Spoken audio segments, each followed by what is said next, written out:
अपने यहाँ एक ज्योति मौर्य वाला प्रकरण चला भाई साहब, एक नया खंड देता हूँ उस घटना के विषय में। स्वागत। मेरा मित्र रामदास एक दिन आके पास, मेरा मित्र रामदास एक दिन आके पास होकर उदास बोला मुझको बचाइए। मेरा मित्र रामदास एक दिन आके पास होकर उदास बोला मुझको बचाइए। पत्नी पर मारू बम, नाक में किए है दम, उलझे हुए हैं हमें यार सुलझाइए।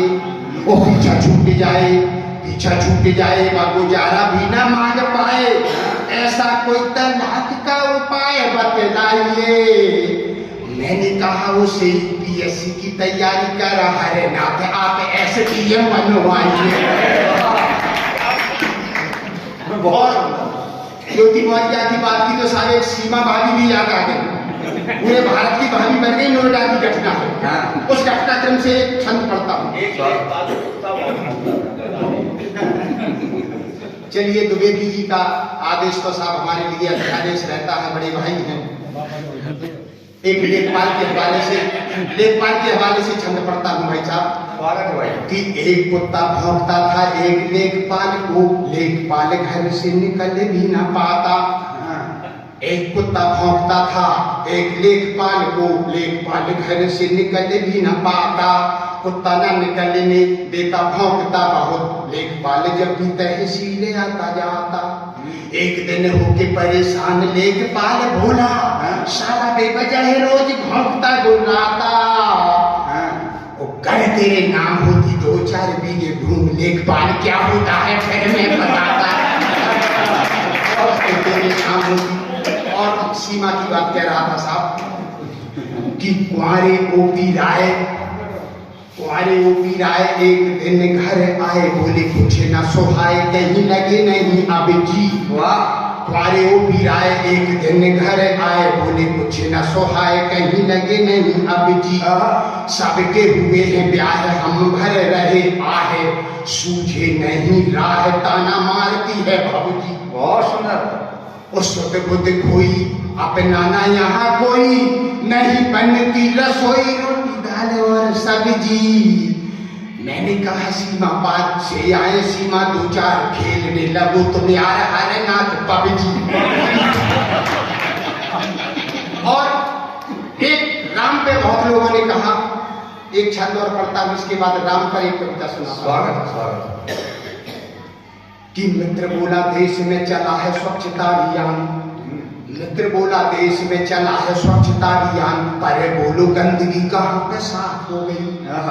मित्र बोला देश में चला है स्वच्छता अभियान, पर बोलो गंदगी कहाँ पे साफ हो गई। जहाँ देखो वहाँ कूड़े कचरे के ढेर लगे, गांव गांव नाली गंदगी का ग्राफ हो गई। कहाँ क्या हुआ है साफ बतलाएं मुझे आप, कहाँ क्या हुआ है साफ बतलाएं मुझे आप, आंकड़ों की बाजीगरी अभी साफ हो गई। मैंने कहा जाके देखो नदियों के घाटों पे, वहाँ पूरी तरह से रेत साफ हो गई।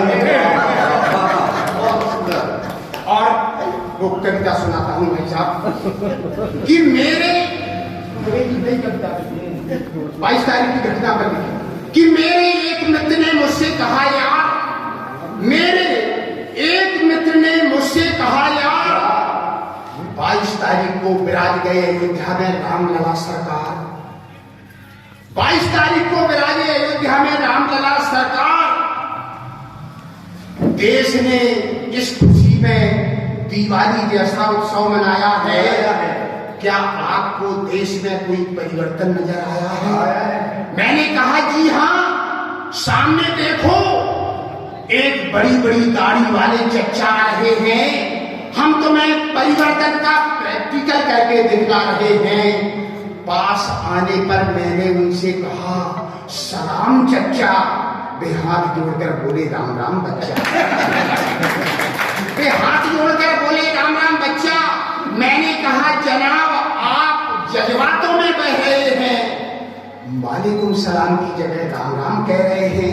एक आप हैं, एक ओवैसी साहब हैं जो अपने बेतुके बोलों से देश में वैमनस्यता का विष घोलते हैं। राम राम को छोड़ो, भारत माता तक की जय नहीं बोलते हैं। राम राम को छोड़ो, इस राम राम से तुम्हारे प्रति उनके विरोधी अंदाज हो जाएंगे और वो आपसे नाराज हो जाएंगे। यह सुनवे बोले कि हम अपने उस 2 कौड़ी के विरोधी को देखें या इतने बड़े पहाड़ जैसे मोदी को देखें। हम अपने उस 2 कौड़ी के विरोधी को देखें या ऐसे पहाड़ जैसे मोदी को देखें जो पूरे विश्व में भारत का डंका बजा रहे हैं, भारत के माथे पर विश्व गुरु का ताज सजा रहे हैं। मैंने कहा बाहरी विचारधारा और बाहरी सोच, और यह कहने में मुझे जरा भी नहीं है संकोच कि अब भारत विश्व गुरु ही नहीं विश्व का सिकंदर बन चुका है, और ऐसे लोगों की बदौलत बिना विवाद के राम मंदिर बन चुका है, और ऐसे ही लोगों की सोच की वजह से निर्विवाद अयोध्या में राम मंदिर बन चुका है।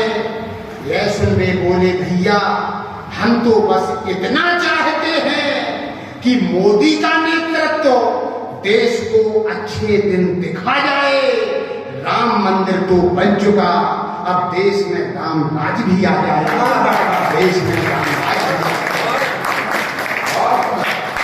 बहुत सुंदर,